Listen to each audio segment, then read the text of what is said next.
Allahu Allahu Allahu Allah Allahu Allah. Assalamualaikum warahmatullahi wabarakatuh.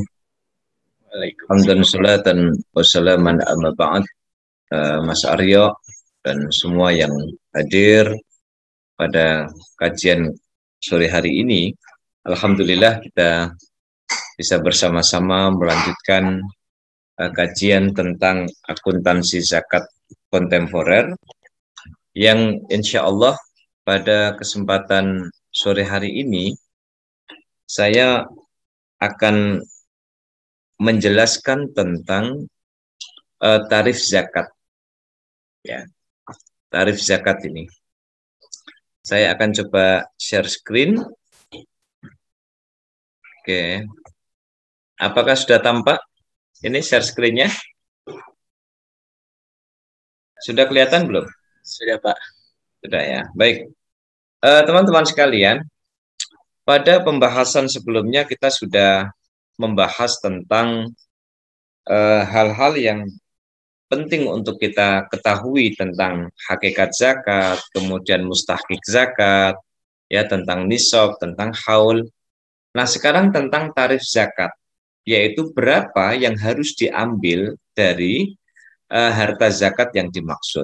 Ada beberapa klasifikasi di sini. Yang pertama adalah selain zakat harta karun atau barang tambang, dan selain zakat pertanian atau perkebunan, maka tarif zakatnya adalah 2,5%. Ya, nanti akan saya tunjukkan bagaimana simulasinya. Jadi selain zakat harta karun atau barang tambang dan zakat pertanian perkebunan, maka tarif zakatnya sebesar 2,5%. Lalu berapa tarif zakat harta karunnya itu? Kalau ada harta karun atau hasil penambangan atau rikas, itu yang diambil bukan 2,5% tapi 20%.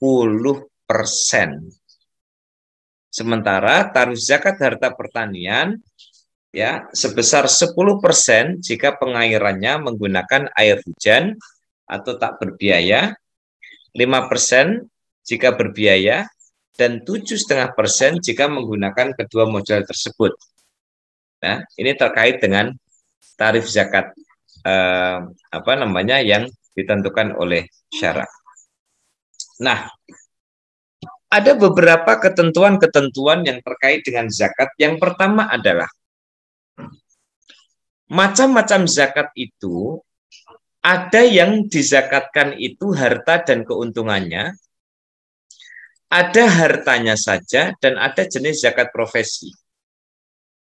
Memang terkait masalah zakat profesi ini masih menjadi perdebatan di antara para ulama, apakah zakat profesi itu diperbolehkan atau tidak. Karena pada zaman Rasulullah itu tidak ada. Ya, maka kita mengikuti pendapat dari para ulama bahwa zakat profesi itu diperbolehkan karena di situ ada pertambahan nilai. Berdasarkan keumuman firman Allah Subhanahu wa taala, Bismillahirrahmanirrahim, ya ayyuhalladzina amanu anfiqu min thayyibati ma kasabtum. Jadi nilai-nilai profit yang didapatkan dari satu kegiatan itu perlu untuk dizakati. Ya. Nah, saya ingin memberikan gambaran dulu deh, agak loncat dikit. Ini loh gambaran bagaimana pembagian prosedur penghitungan zakat itu tahapannya ada 4 ini. Ya. Jadi tahapannya itu ada 5. Prosedur penghitungan zakat yang pertama adalah kita kumpulkan dulu semuanya harta zakat terkumpul, jumlah keseluruhannya ada berapa. Lalu kewajiban yang harus dibayarkan, ya, misalnya sekolah, untuk SPP anak, ya, untuk logistik dapur. Ya. Kemudian dilanjutkan dengan harta zakat setelah kewajiban. Jadi poin A dikurangi poin B, menghasilkan poin C. Kalau pada poin C itu mencapai 1 nisab, lanjutkan hitungannya. Tapi kalau tidak mencapai 1 nisab, maka tidak harus dilanjutkan hitungannya, meskipun menurut pendapat para ulama itu tetap disarankan agar dilanjutkan. Itu ya. Ini hanya gambarannya seperti itu. Ya. Nah,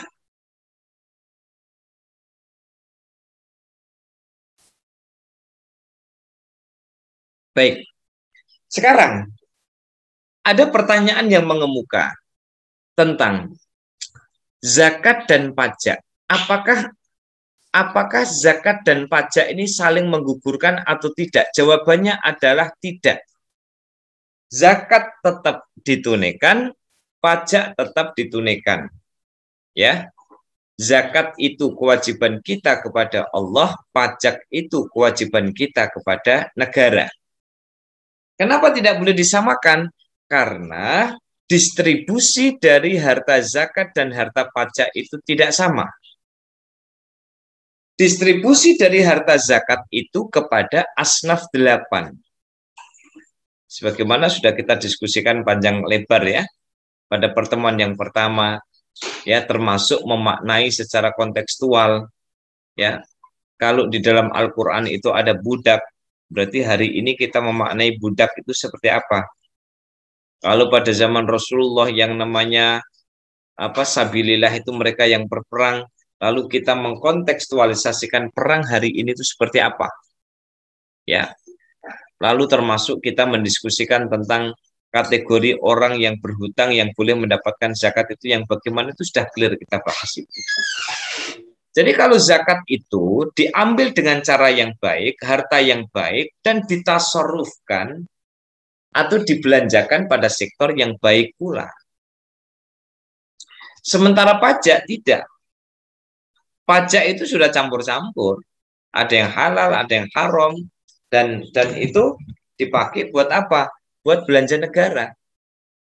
Termasuk perbaikan lampu, ya, PCU, ya. Lalu kemudian perbaikan jalan, ya, baik itu jalan provinsi atau jalan kota, ya, termasuk misalnya penerangan ke lokalisasi kalau memang itu misalnya bagian dari jalur umum, misalnya itu kan bisa diambilkan dari pajak. Nah, jadi saya ingin menyampaikan bahwa zakat dan pajak itu sama-sama harus dibayarkan, tetapi satu sama lain akan saling meringankan. Asal tahu hitung-hitungannya. Karena apa? Karena di dalam proses akuntansi zakat, hitungan itu dilakukan, ya, berapa yang harus diambil itu dari angka yang sudah net. Angka yang sudah net itu artinya bahwa harta kewajiban zakat itu dikurangi dulu kewajibannya apa nih? Ya, satu buat make up-nya istri, buat dapurnya istri, buat bumbunya istri, buat dasternya istri, buat serba istri lah, jilbabnya istri, SPP-nya anak, air, listrik, bensin, dan sebagainya, kan termasuk pajak.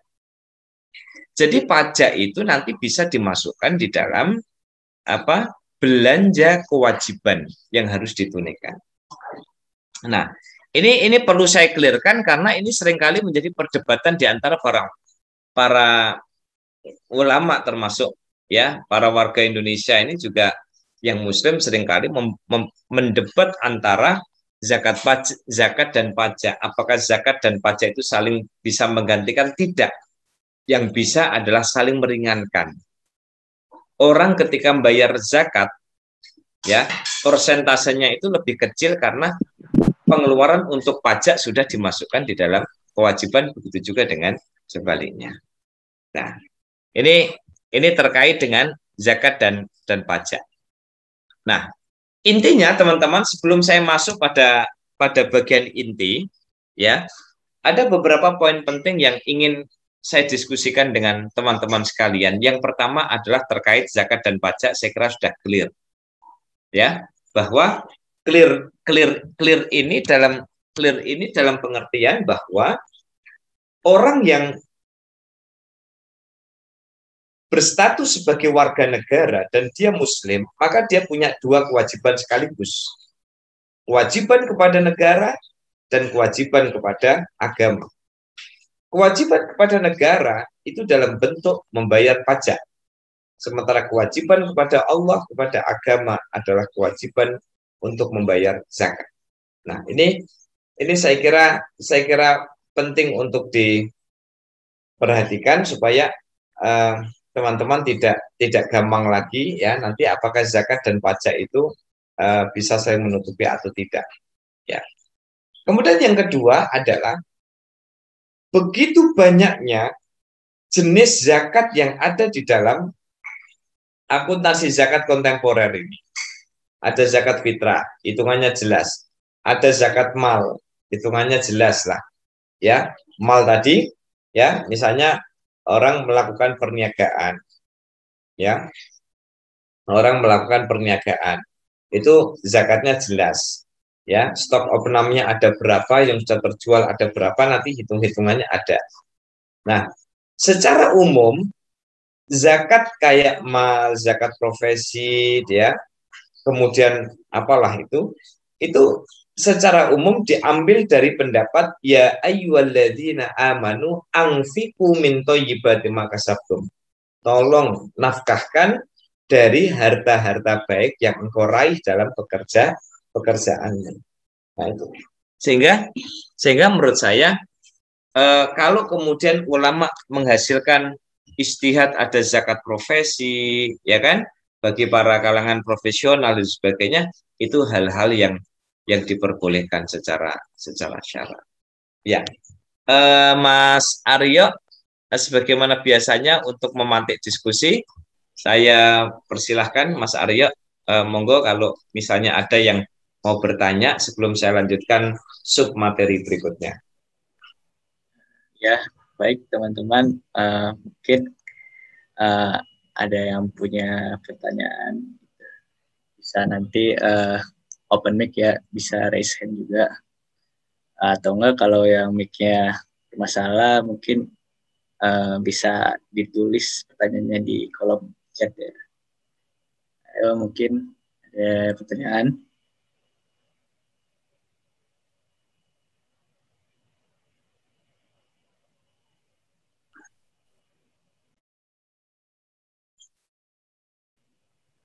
Atau mungkin dilanjut dulu Pak. Mungkin belum ada pertanyaan dari teman-teman. Ya, baik.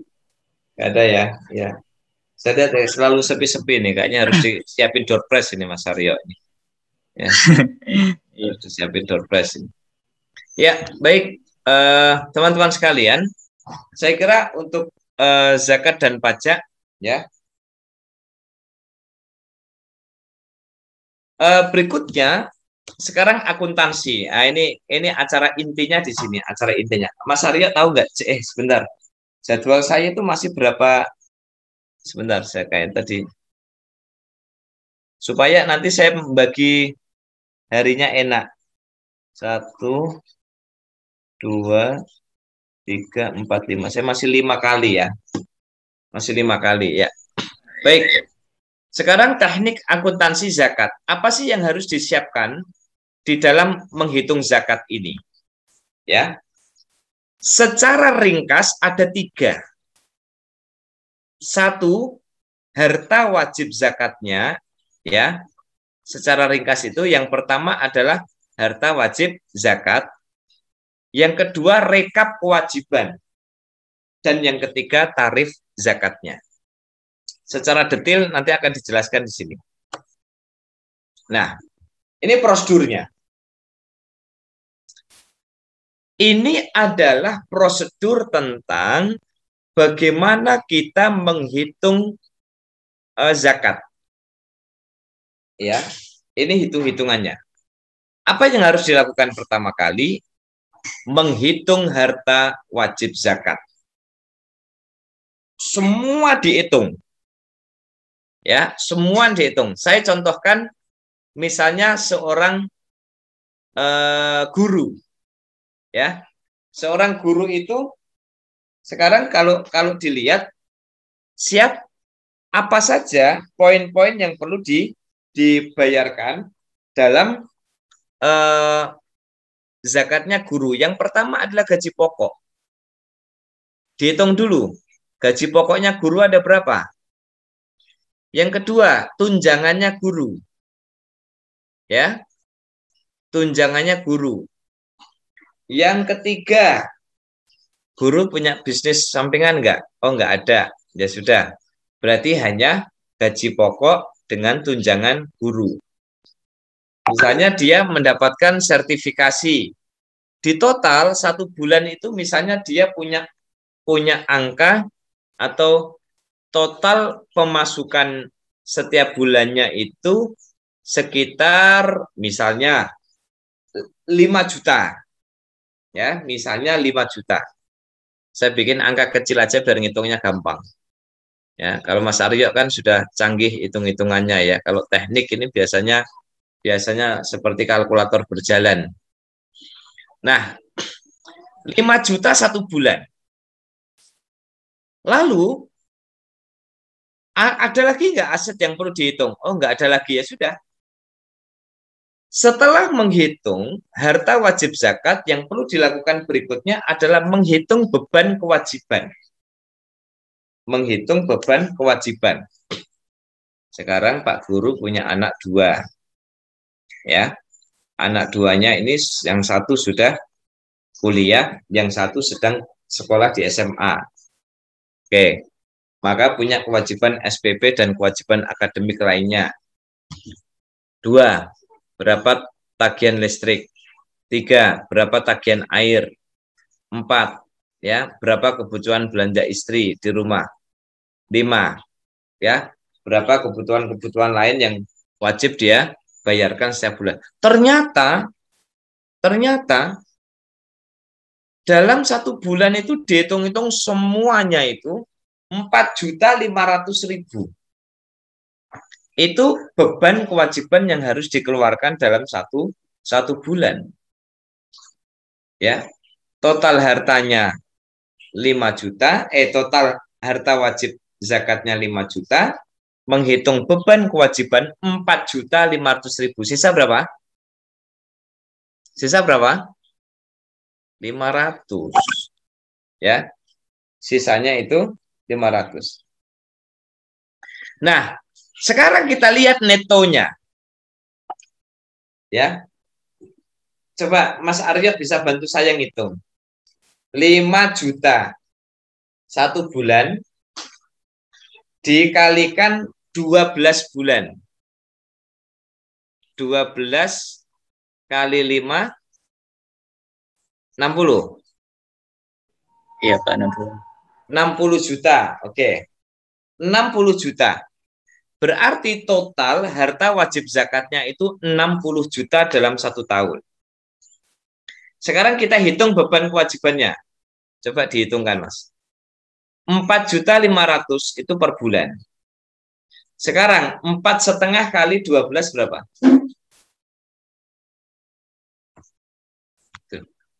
Salin. Sekitar 54 juta. 54 juta. Tadi 60 juta, kemudian total pengeluarannya 54 juta. Berarti sisa berapa, Mas? 6 juta. Ya. 6 juta, oke. Sekarang mari kita praktekkan. Hitung harta wajib zakat, 60. Hitung beban kewajiban, 54 juta. Untuk mendapatkan neto, maka poin pertama dikurangi poin kedua. Ya. Poin pertama tadi berapa? 60 juta. Beban kewajibannya 54 juta, netonya adalah 6 juta. Oh, berarti harta bersihnya itu 6 juta. Sekarang ketika sudah sampai pada neto, kita lihat dulu. Bisa dihitung apa tidak? Ya.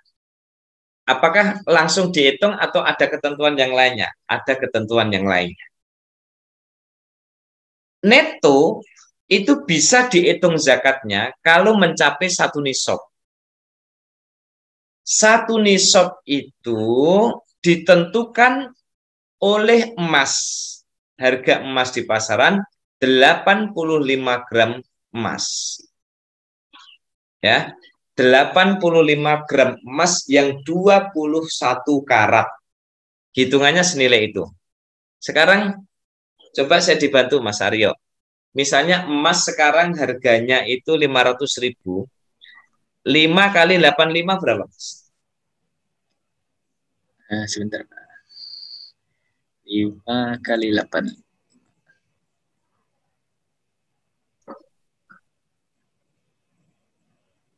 425, Pak. 425. Berarti ya. 425 berarti 4 berapa, Mas? Enggak, 85 kali 500.000. Tinggal nambah 3 ya. Berarti berapa? 40 juta. Iya. Coba saya ambil kalkulatornya coba. Jadi ini 85 dikalikan 500.000. Ya, 42 juta. Jadi zakat itu bisa mulai dihitung kalau angka netonya itu sudah mencapai angka 42 juta. Berarti kalau cuma 6 juta masih harus dihitung enggak? Ya enggak perlu. Ya enggak perlu. Disitulah keadilan Islam. Tapi kalau bagi mereka yang memang benar-benar benar-benar mau mengeluarkan, ya sah-sah saja gitu ya.